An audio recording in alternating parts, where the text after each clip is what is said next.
Well, hello everybody and welcome to the channel, all the way from Woburn, Titleist Performance Centre here. Now today I've got one of the new fitters in town for Titleist. Yep. Duncan, how are you? Very good, thanks. So you're relatively new to the Performance Centre, but Yeah. not new to fitting golf equipment, are you? No, so started about 2 months ago. Excellent. Here at TPC. All going well? Very good, yeah. It's a pretty good place to come and work every day. Yeah. Lovely, absolutely lovely. So today we're looking at 5-wood, okay? And you've already got the 5-wood in the swing weight machine. Yeah. What are we getting out of my little trusty there? So your own gamer currently you're at 42.73 plane length. Okay. And then swing weight we're at D3.5. Now how does that compare to a standard, let's say standard 5-wood? So for us, typical plane length, we're going to see it closer to 42. Swing weight wise, you're pretty close, to be fair, D3.5. Is it? Not miles away, yeah. Okay, but to you, when you picked it up, it felt a bit heavy? Feels a touch heavy. I think just going back to that, Yeah. being slightly over length as well is going to make it feel a touch heavier. But yeah, it'd be good to see today. Just go through the range, see what each one does and how they perform.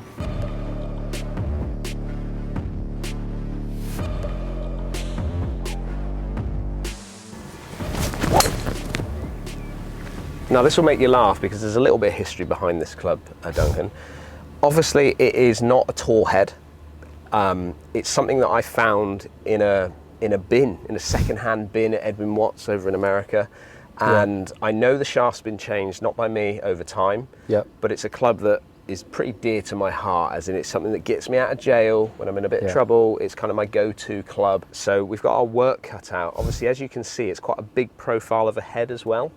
So that, to my eye, is quite an important part of it as well, which is why I'm quite keen to look through the range of what we got in the TSR to see what might almost like, I'm not saying we need to beat that club, but we certainly need to get as close as we can get to the feel and look and whatever of that club. You said sometimes off the tee as well?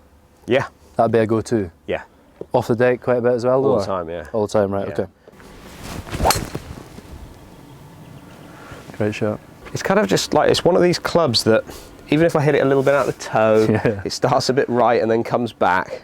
Yeah. You know, it just gets me a bit more draw. But they're, exactly on those numbers you were speaking about before. Were they? What's that? 224.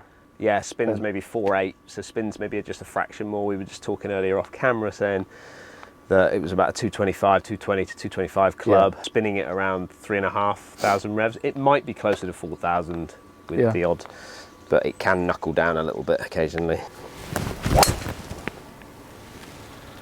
There's a little armsy, that one, to be fair. 4.2, 236, that one, just a slight pull.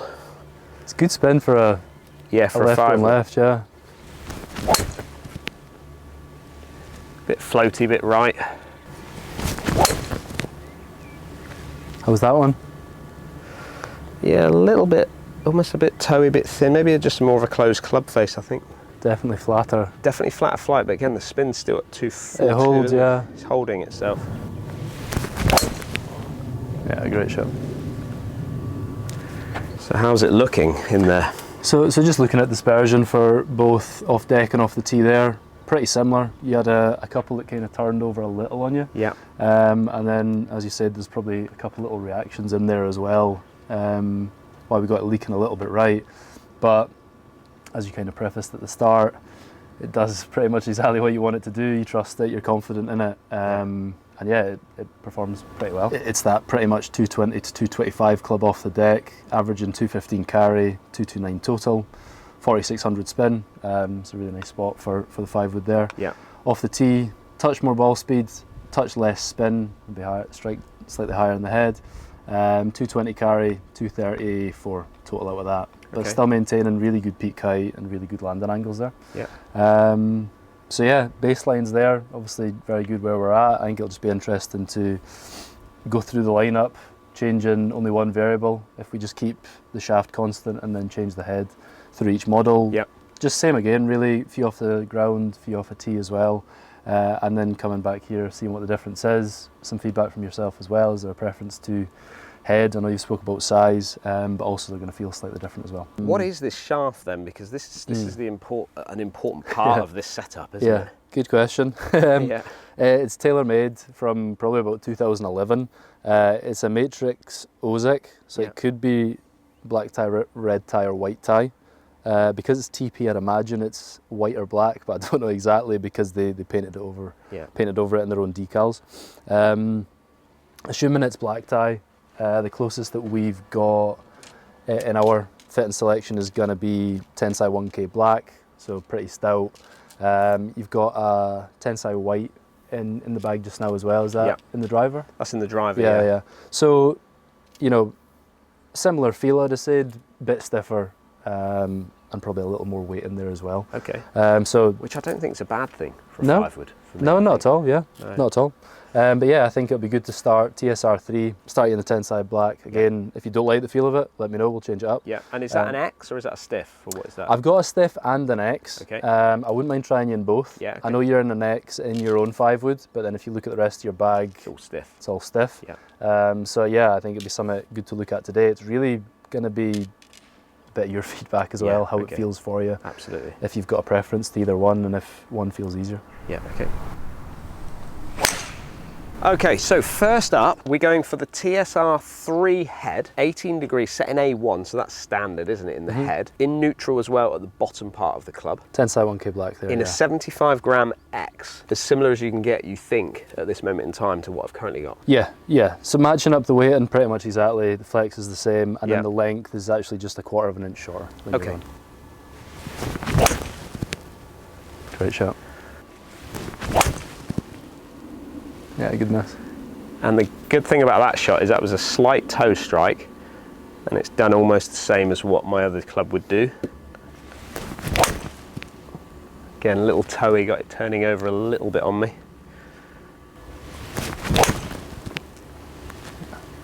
I know it was a bit thin, but still a decent flight. It's a good outcome, isn't it?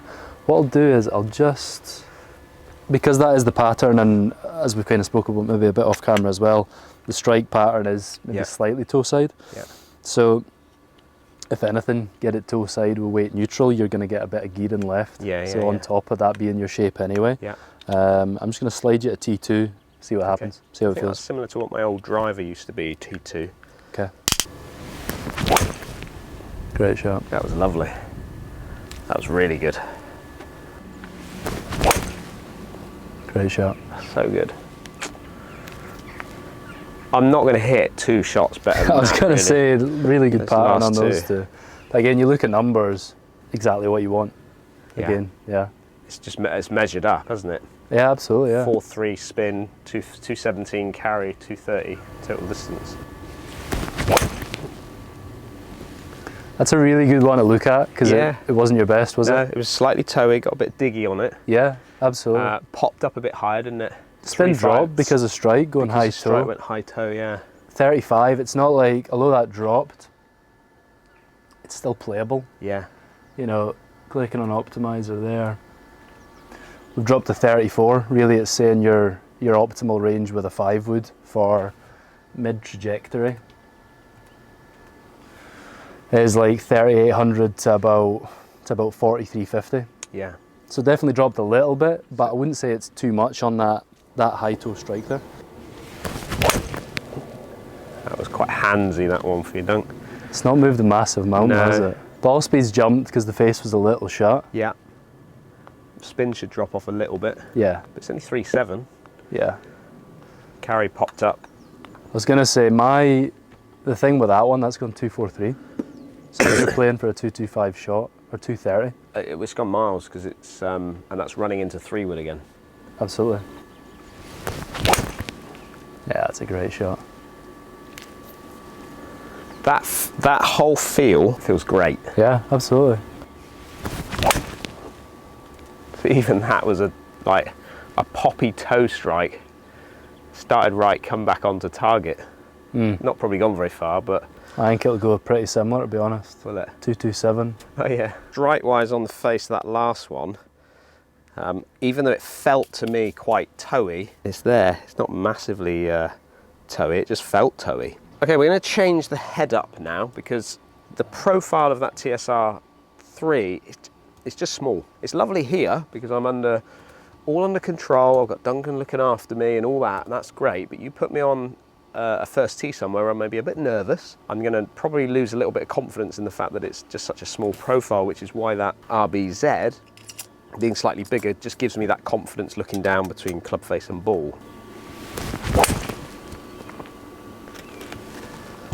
So from the profile of this head, it should be slightly spinnier, would you say? Yeah, if you look at that one, they're done. I know it was a slightly high right miss, you'd expect a bit more spin, but yeah, straight away you're up to 52. 5.2, yeah.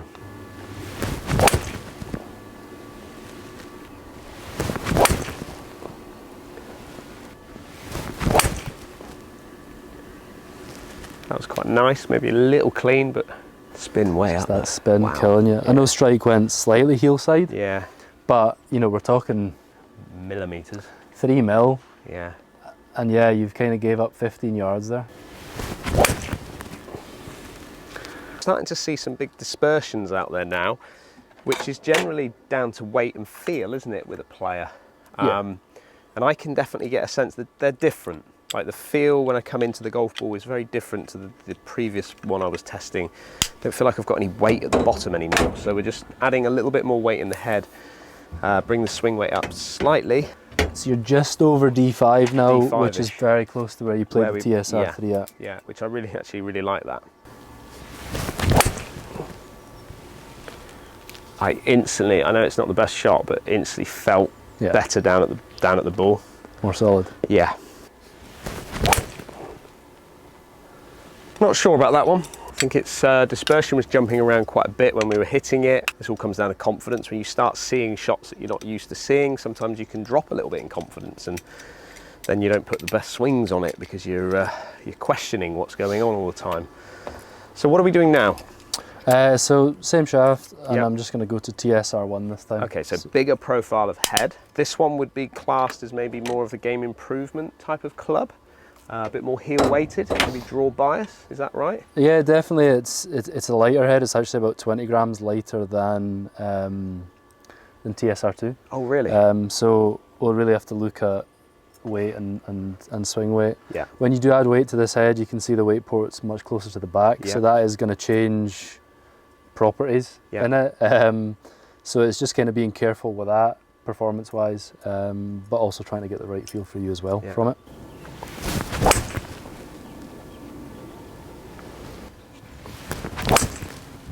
That was a really good swing and a really good strike. Yeah, and you've only, actually not bad, is it? But I would argue you've only just hit your number there. Yeah. So you've no room for error. No. It's a very nice shape. It's a lovely shape. I would just, again, it's that window.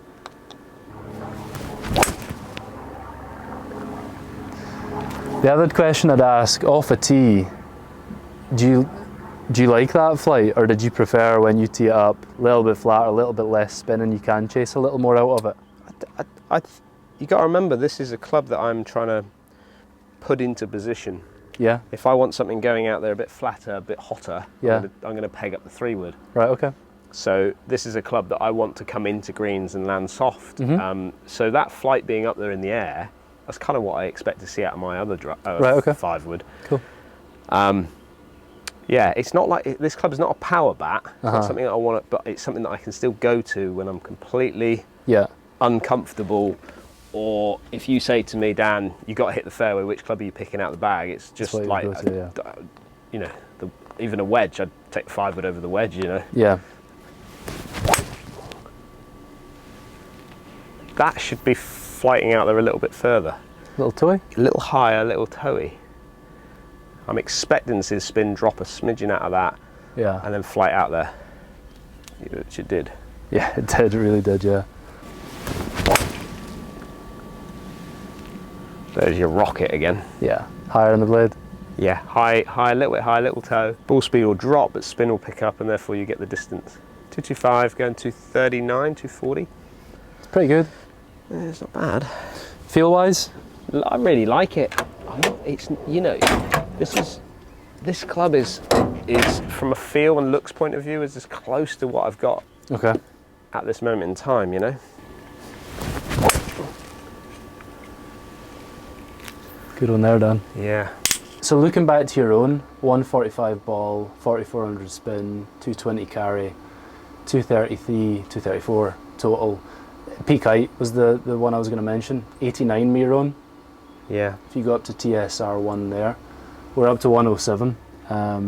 It's about 20 feet higher there. Again, it's exactly what the one is designed to do. Yeah. But as you said, you know, it's really what you're almost looking for out of that club. Ball speed was 1 mile an hour slower at 144. Spin was a touch higher, but numbers, total and carry were actually very, very, very similar there. I would just say it was a slightly higher peak height, which gives you a little more option when you are going into those longer par 4s or par 5s. Kind of end result, really. TSR1, we can't get the spin down on it, can we? No, that's the real problem. The ball speed's very good. Yeah. The problem's the spin rate, but Yeah. when you actually look at what the club's designed to do, it's not a massive surprise. So I'm going to hit a couple more shots with the number 3, and just going to sort of bed that in a little bit, and then I think we're probably there, aren't we? Yeah. I think we found something that is actually getting, and it's building. I'm building confidence with it, because the more I hit it, the more I see the flight of it going really well. See the numbers performing really well. So just a couple more, and let's see what the final verdict will be. Bit chunky, but look at it. Just woof. That's like a flusher. Like, you couldn't hit that with the TSR1. No, look at the difference. So the last shot that I hit with that TSR1 carried it 212. Yeah. All right, and I flushed it. Yeah. It spun at 5.1. Yeah. This one spun at 3.7 because I've duffed it slightly. It's gone 212, same number. Yeah, it's gone 212. Peak height 95, landing angle 42. Yeah. So final outcome, looking at the numbers. Again, like I said earlier, the consistency of the flight of that TSR3, again, profile, just that slightly smaller look, not overly giving me massive amounts of confidence, but the more shots I hit with it, the feel off the face I love, and the more I hit and the better I hit it, the more confidence I'm getting. So I think we found a bit of a winner there. Yeah. Certainly one I want to put in the bag and have a go with for sure. Yeah, absolutely. And I think, you know, you make a great point, maybe looking at it as a smaller profile. Yeah. Straight away you're thinking, no, this maybe isn't quite as forgiving for me. Yeah. But, you know, once it's dialed in, strikes consistent, you saw yourself, even when you do get strikes not quite there, still a very, very good outcome. Agree. It's just maybe that mental barrier of seeing a smaller product. And trusting it, maybe. Well, you took on the challenge. Yeah. You accepted it. Yeah. And you've dialed the numbers in quite nicely, so thank you very much for your time today, Duncan. Well, I hope you liked that video. Obviously, there was a massive challenge there when it comes to my 5-wood, really important club in my golf bag, and I'm sure you've all got golf clubs yourselves that are very important for your golf bag. But I'd like to hear what you think. Down in the comments down below, this will be very tricky for a lot of you that know how well I hit my 5-wood. What do you think about that as a fitting? What do you think about me moving around with different clubs? I'd like to hear down there. Don't forget, if you're new to the channel, hit that subscribe button, and I'll see you again very soon.